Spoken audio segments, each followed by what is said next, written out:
할렐루야, 좋은 아침입니다. 아침, 저녁으로 날씨가 많이 쌀쌀해졌습니다. 건강에 유의하시고 따뜻한 하루 보내시기 바랍니다. 오늘 주님께서 주시는 말씀, 에베소서 1장 1절에서 14절입니다. 에베소서 1장 1절에서 14절 말씀 함께 보겠습니다. 제가 봉독해 올리겠습니다.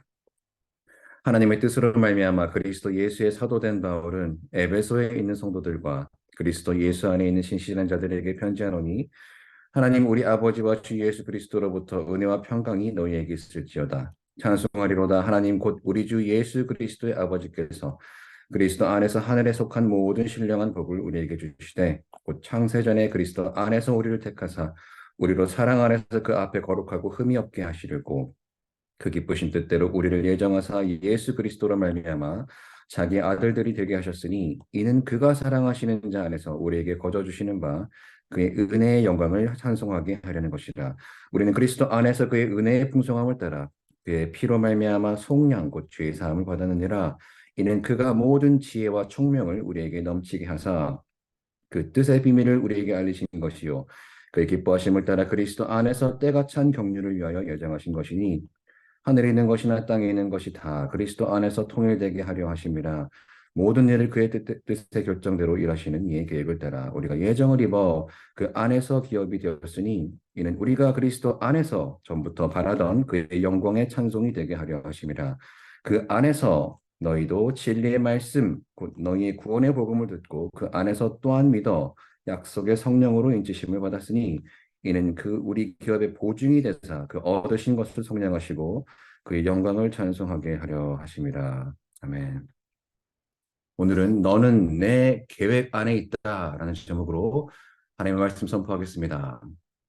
목사님, 제가 진짜 구원받았는지 확신이 안 서네요. 지난 목회 여정을 돌아볼 때 특히 중고등부 사역을 하면서 가장 많이 받았던 질문이에요. 그때마다 저는 고린도후서 7장 10절을 인용하면서 Hey, bro, 네가 그런 근심을 하고 있다는 것 자체가 구원받았다는 증거가 아닐까? 라고 대묻곤 했습니다. 자, 모든 게 나로부터 시작하는 사람, 거듭나지 않은 사람이 어찌 이런 근심을 하겠어요? 그렇지 않겠습니까? 이런 하나님의 뜻대로 하는 근심은 그리스도 안에서 부름받은 교회만이 할 수 있는 겁니다.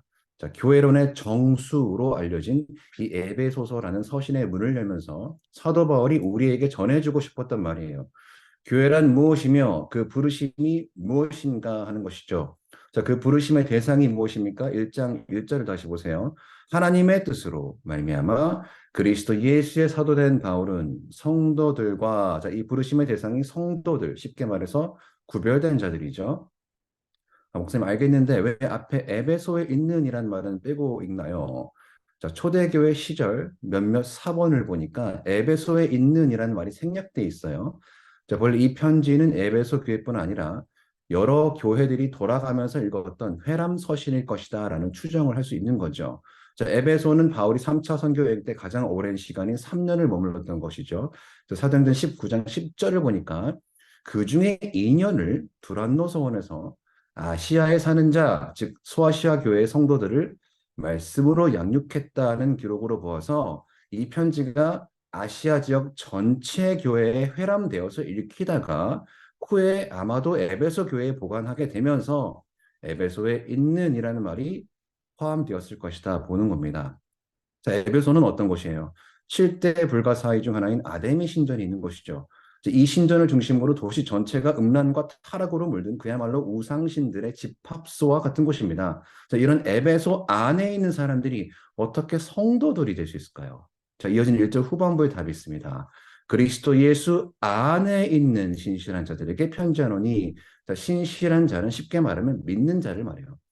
신실한, faithful로 번역된 헬라어는 faith, 믿음과 같은 말입니다. 자, 이들이 성도로 불린 것은 그들의 삶이 신실해서라기보다 에베소 안에 있었지만 그리스도 안에 믿음을 두었기 때문이다. 자, 이것을 이전에 은혜, grace라는 단어로 표현한 거죠. 은혜는 자격 없는 우리를 향한 하나님의 긍휼을 말합니다. 어떻게 자격 없는 우리가 그분의 긍휼하심을 얻습니까? 다시 말씀드리지만 우리가 그리스도 안에 있는 자들이기 때문이다라는 것이죠. 그럴 때 누리는 결과가 평강이라는 말입니다. 바울 서신을 보면요. 때문에 항상 첫 인사말에 은혜 다음에 평강이 나와요. 이 순서는 절대 바뀌지 않습니다. 자, 이 편지를 쓰는 사도 바울은 지금 로마 감옥 안에 갇혀 있어요.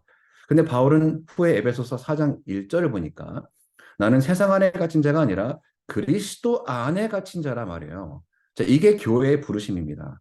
한마디로 교회는 세상 안에 있지만 그리스도 안에 갇힌 자들이에요. 따라서 교회의 부르심은 구분됨이 아니라 구별됨입니다. 때문에 이어지는 3절에서 14절에만 그리스도 안에서라는 말이 11번이나 반복이 되고 있어요. 자, 이 말이 에베소서 전체에 27번 나옵니다. 그리스도를 통해, 그리스도와 함께, 그리스도의 피로 등의 표현까지 다 합치면요. 무려 35회나 기록이 되어 있어요. 신약의 어떤 책보다 그리스도 안에서라는 말이 많이 나옵니다. 자, 그렇다면 오늘 그리스도 안에서 우리의 교회의 부르심이 무엇인지 계속해서 묵상해 보시기 바랍니다. 자, 이어지는 3절에서 14절을 헬라어 원문으로 읽어보면요. 전체가 한 문장이에요. 자, 3절에 찬송하리로다로 시작을 해서 14절에 찬송하게 하려 하심이라로 끝을 맺죠. 자, 교회란 무엇인가 묵상하던 사도 바울이 하나님의 영광에 압도당한 나머지 가슴이 벅차올라서 요즘 말로 가슴이 웅장해져서 단숨에 일필휘지 한 문장으로 쭉 그의 영광을 찬송하면서 써내려간 겁니다. 그 영광에 압도당해서 내일 이어지는 기도 15절에서 23절 또한 한 문장이에요. 자, 우리가 가진 찬송가 1장을 생각해 보시면 이해가 가장 빠릅니다. 만복의 근원 하나님 온 백성 찬송 드리고 저 천사여 찬송하세. 마지막 찬송 어떻게 끝납니까? 찬송 성부 성자 성령 아멘. 자, 마찬가지로 3절에서 14절은 만복의 근원이신 하나님, 삼위일체이신 성부 성자 성령 하나님께서 교회를 향해 예배하신 신령한 복을 찬양하는 찬송이에요. 자, 이 전체 내용을 압축한 구절이 3절입니다. 3절 보세요. 찬송하리로다. 하나님 곧 우리 주 예수 그리스도의 아버지께서 성부 하나님이죠. 그리스도 안에서 성자 하나님입니다. 하늘에 속한 모든 신령한 복, all the blessings of the Spirit, 곧 성령 하나님께서 주시는 모든 복을 뜻합니다. 자, 여기 복은 세상에서 잘 먹고 잘 사는 복이 아니에요. 하늘에 속한 복, 복의 근원이신 하나님께서 위로부터 강림하셔서 성육신하신 그리스도 예수, 즉 복음을 가리킵니다. 그 복음을 하나님 아버지께서 그리스도 안에 있는 누구나 성령을 통해 우리에게 주신 바 되었어요. 이게 교회라는 겁니다. 이 복음을 설명하기 위해서 4절에서 6절은 성부 하나님의 일하심, 7절에서 12절은 성자 하나님, 예수 그리스도의 일하심, 13절, 14절은 성령 하나님의 일하심에 대해서 찬송을 하고 있습니다. 첫 번째로 성부 하나님의 일하심에 대해서 보겠습니다. 성부 하나님의 일하심의 첫 번째 일하심은 예정하심입니다. 자, 하나님이 전지하시다면 아담이 죄를 지을 줄 알면서 왜 아담을 만드셨어요? 이런 질문 많이 하죠. 자, 바울이 이렇게 답합니다. 4절이에요. 곧 창세 전에, 자, 창세 전에라는 말은 엄청난 말이에요. 이 말 안에는 아담이 실패할 것을 미리 아시고 구원을 계획하셨다는 말이 들어가 있습니다. 어떻게요? 그리스도 안에서 우리를 택하사, 그리스도 안에서 우리를 택하신 목적이 뭡니까? 4절 마지막이죠. 우리로 사랑 안에서 그 안에 그 앞에 거룩하고 흠이 없게 하시려고. 자, 이 구원의 목적을 아는 것이 매우 중요합니다. 왜냐? 이어지는 5절에 그 기쁘신 뜻대로 우리를 예정하사와 연결되기 때문이에요. 흔히 말하는 예정론이죠. The doctrine of election 혹은 predestination이라고 알려진 기독교의 중요한 교리입니다. 아니, 그럼 택함 받지 않은 사람들은 어쩌라고요? 자, 이런 질문을 하시는 분들의 공통점이 있어요. 이분들은 반대로 왜 나 같은 죄인을 택하셔야 했을까라고 의문을 품지는 않으시더라는 거죠. 사랑하는 여러분, 예정론은요, 누가 구원받지 못했나 어디 보자는 이런 의심이 아니라 나의 구원은 전적으로 하나님께 달려 있다는 안심을 주기 위한 하나님의 선하신 뜻입니다. 쉽게 말해서 예정론은 구원의 목적을 알려주는 가르침이에요. 그 목적이 무엇입니까? 하나님 앞에서 거룩하고 흠이 없게 하시려고. 구원의 목적은 죽어서 천국 가는 게 아닙니다. 구원의 목적은 거룩함이에요. 이 구원의 목적을 위해서 하나님 아버지께서 하신 일이 두 번째로 양자 삼으심입니다. 5절 후반부죠. 예수 그리스도로 말미암아 그리스도 안에서와 같은 말이에요. 자기의 아들들이 되게 하셨으니 아까 3절에 하나님이 누구의 아버지시라고요? 우리 주 예수 그리스도의 아버지. 그런데 그 아버지께서 우리를 자기의 아들들이 되게 하셨대요. 양자 삼으셨다는 말입니다. 왜 그렇게 하셔야 했을까? 자, 그렇게 하지 않으면 흠 많은 우리가 흠 없이 거룩하게 될 방법이 없어요. 우리를 양자 삼으시는 길만이 아들 예수가 받을 유업이 우리의 유업이 되는 길이요. 그 길만이 우리가 예수 그리스도의 거룩함을 입는 길이기 때문입니다. 이를 위해서 하신 일이 세 번째로 용납하심이에요. 용납하심. 6절입니다. 이는 그가 사랑하시는 자 안에서 곧 그리스도 안에서라는 말이에요. 우리에게 거저 주시는 바 그의 은혜의 영광을 찬송하게 하려는 것이라. 자, 찬송하게 하려 하심이라 하는 말은 후렴구 같이 12절, 14절에도 성자 하나님, 성령 하나님을 각각 찬양하면서 반복이 됩니다. 자, 우리에게 거저 주시는 바라는 표현에 주목할 필요가 있어요. 직역하면 은혜로 베풀다 이런 말입니다. 자, 허물로 가득한 우리를 허물 없는 자처럼 용납해 주신 겁니다. 자, 무슨 말이냐? 거저 주신 바라는 말은 엄밀히 말해서 공짜가 아니라는 말이에요. 야, 세상에 공짜가 어딨냐? 곧잘 말하지 않아요. 공짜라는 말은 누군가가 나 대신 지불했다는 의미를 내포하고 있기 때문이죠. 그래서 공짜로 밥을 얻어먹어도 감사합니다 하고 먹잖아요. 자, 이런 상식이 왜 우리의 구원에 관해서는 통하지 않냐는 거죠. 자, 우리 입장에서는 공짜겠지만 하나님 아버지 입장에서는 공짜가 아니었어요. 어마어마한 값을 지불하셔야 했습니다. 그 값이 무엇입니까? 두 번째로 성자 하나님의 일하심에 대해서 함께 보겠습니다. 성자 하나님의 일하심 7절에서 12절인데요. 첫 번째로 속량하심과 죄사함입니다. 속량하심과 죄사함이에요. 7절이에요. 우리는 그리스도 안에서 또 반복이 되죠. 그의 은혜의 풍성함을 따라 그의 피로 말미암아 속량 곧 죄사함을 받았느니라. 속량 redemption이란 말을 헬라어로 보니까 당시 노예들에게 자유를 주거나 죄수들을 석방시키기 위해서 대신 지불하는 속전을 가리킵니다. 그러니까 속량이라는 말 안에 우리 모두는 본질상 어딘가에 묶여 있었다. 누군가의 노예였다는 의미가 이미 들어가 있는 거죠. 누구의 노예였습니까? 에베소서 2장 3절에 뭐라고 해요? 우리도 다른 이들과 같이 본질상 진노의 자녀였더니 자, 우리는 모두 죄에 묶여 있었어요. 죄의 노예됨으로부터 해방시켜준 속전이 뭐예요? 7절에 그의 피로 말미암아 십자가에서 흘리신 아들 예수의 피입니다. 그 결과가 뭡니까? 죄사함이죠. 자, 여기 죄사하다, to forgive의 원어적 의미는 to carry away, 짊어지고 가다 하는 뜻입니다. 레위기 16장에 대속죄일에 이스라엘의 모든 죄를 짊어진 염소가 광야로 보내져서 사라져 버리는 그런 그림이죠. 요한복음 1장 29절에 세례 요한이 외쳤던 세상 죄를 지고 가는 어린 양을 뜻합니다. 자, 시편 103편 12절을 보니까 동이 서에서 먼 것 같이 우리의 죄가를 우리에게서 멀리 옮기셨으며 라는 의미입니다. 그 결과가 로마서 8장 1절이죠. 그러므로 이제 그리스도 예수 안에 있는 자에게는 결코 무엇이 없다? 정죄함이 없나니. 죄는 우리를 가난하게 만들지만 은혜는 우리를 풍성하게 만듭니다. 이 은혜의 풍성함을 따라 그리스도께서는 두 번째로 하나님의 뜻을 우리에게 드러내셨어요. 8절에서 9절입니다. 이는 그가 모든 지혜와 총명을 우리에게 넘치게 하사 그 뜻의 비밀을 우리에게 알리신 것이요 그의 기뻐하심을 따라 그리스도 안에서 때가 찬 경륜을 위하여 예정하신 것이니. 자, 비밀에 해당하는 헬라어는 mysterion, 영어 단어 mystery가 여기서 나왔죠. 자, 그러나 여기 비밀은 연애할 때 감춰진 여자친구의 체중 같은 밝혀지지도 않고 알면 죽을 수도 있는 그런 미스테리가 아닙니다. 오히려 감추어져 있다가 밝혀진 진리를 말해요. 골로새서 1장 26절에서 27절입니다. 이 비밀은 만세와 만대로부터 감추어졌던 것인데 이제는 그의 성도들에게 나타났고 하나님이 그들로 하여금 이 비밀의 영광이 이방인 가운데 얼마나 풍성한지를 알게 하려 하심이라. 이 비밀은 너희 안에 계신 그리스도시니 곧 영광의 소망이라. 자, 오랫동안 감춰졌다 나타난 비밀이 뭐예요? 그리스도 한 분 자체십니다. 이 비밀이 어떤 목적을 가지고 하나님의 때가 되어서 드러나게 된 거죠. 이 말을 때가 찬 경륜이라는 말로 아주 어려운 말에 담아낸 거예요. 여기 때는 하나님의 목적이 이루어지는 결정적인 시간을 말합니다. 경륜은 헬라어로 오이코노미아라는 말인데 집안의 관리 혹은 관리자의 직분이라는 말이에요.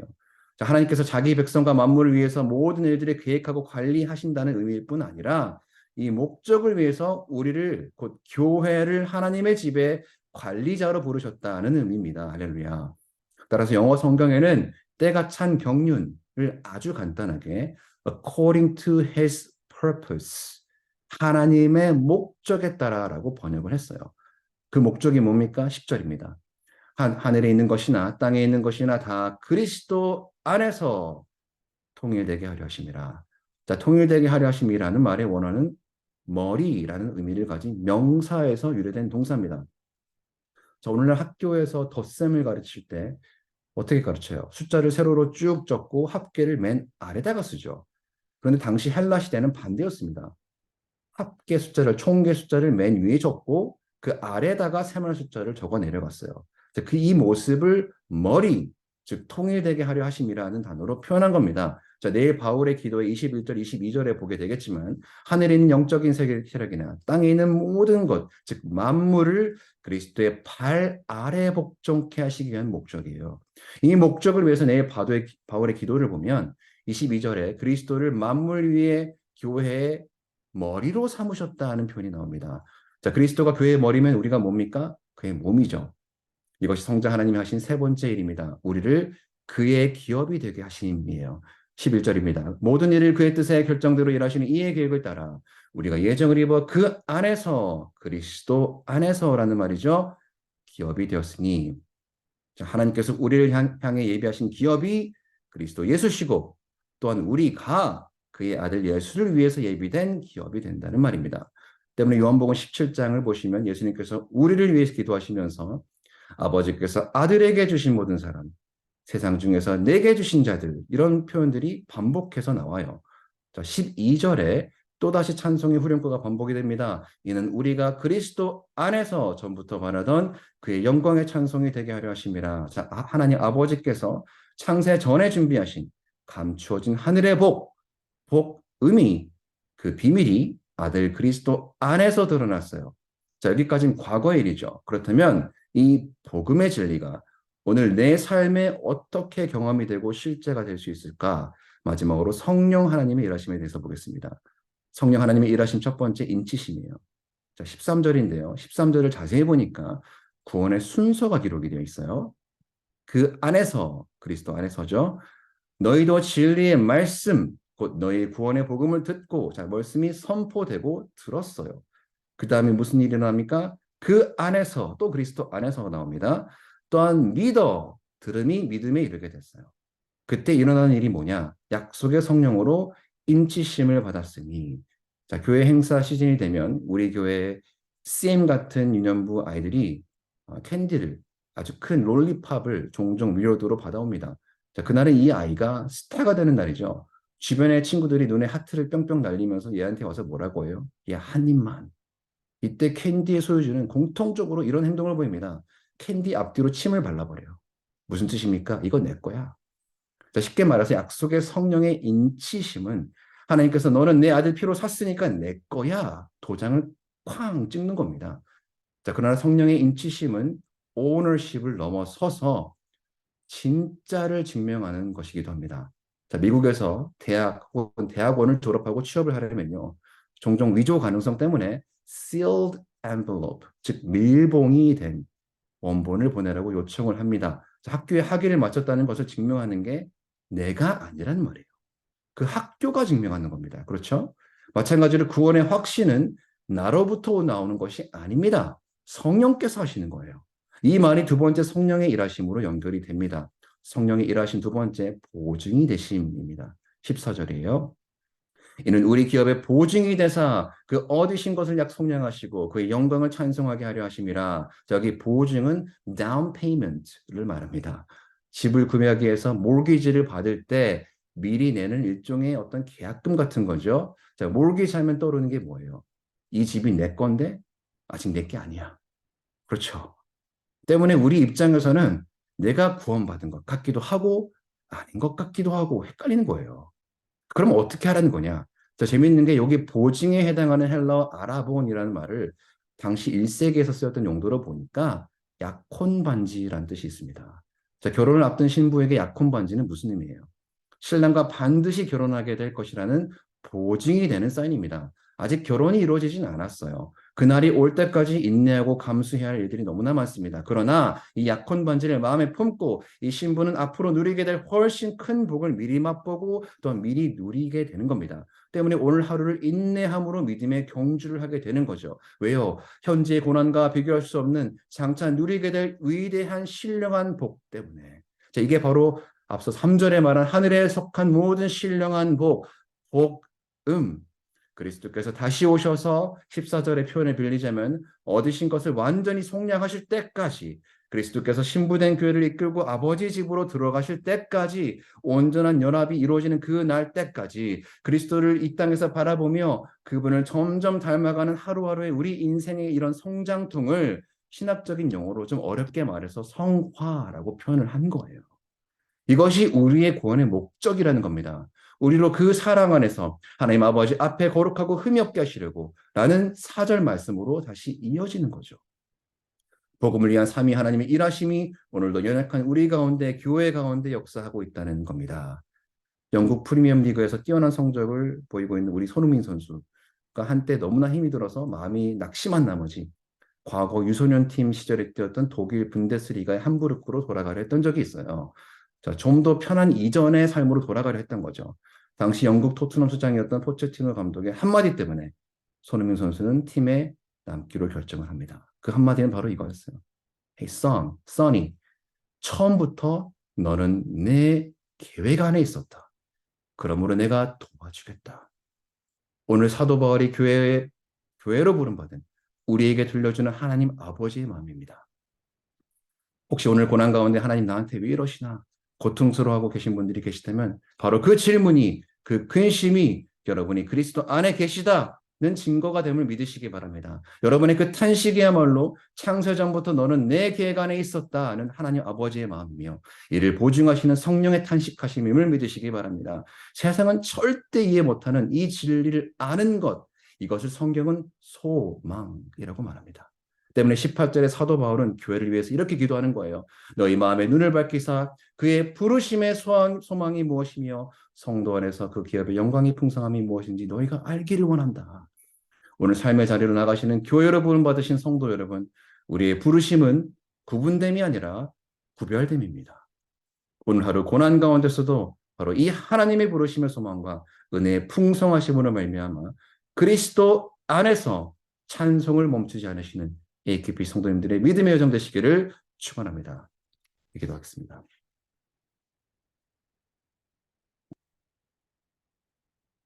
찬송받으시기 합당한 성부, 성자, 성령, 삼위 하나님, 우리를 교회로 부르신 이 부르심의 소망이 무엇인지 알게 하시니 감사합니다. 오늘 삶의 현장으로 나아가신 우리 성도님들, 비록 세상 안에 있지만 그리스도 안에서 약속의 성령의 인치심을 받은 자로서 하늘의 신령한 복, 복음의 능력을 충만히 경험하시도록 성령 하나님 보증이 되어 주시고 그리스도의 사랑을 확증하심으로 우리의 능력이 되어 주시옵소서. 예수님의 이름으로 기도합니다. 아멘. 오늘 말씀 기억하시면서 기도하실 때 성부, 성자, 성령 삼위 하나님 오늘 그리스도 안에서 하늘의 신령한 복, 복음의 능력을 충만하게 경험케 하소서 기도하기 원합니다. AKPC 비전 말씀 공동체, 제자 공동체, 미션을 공동체 함께 기도해 주시기 바랍니다. 남아공 양승록 이정민 선교사님 그리고 각 목장에서 후원하시는 선교사님들 위해서 기도해 주시고요. 치유를 위한 기도 환우분들, 투병 중이신 우리 성도분들, 특별히 김용수 집사님, 조은구 연사님, 에릭 펠트 성도님 위해서 기도해 주시기 바랍니다. 또한 재정과 신분의 문제로 고통받으신 우리 성도분들을 기억하시고 기도하시면서 삶의 자리로 나가겠습니다.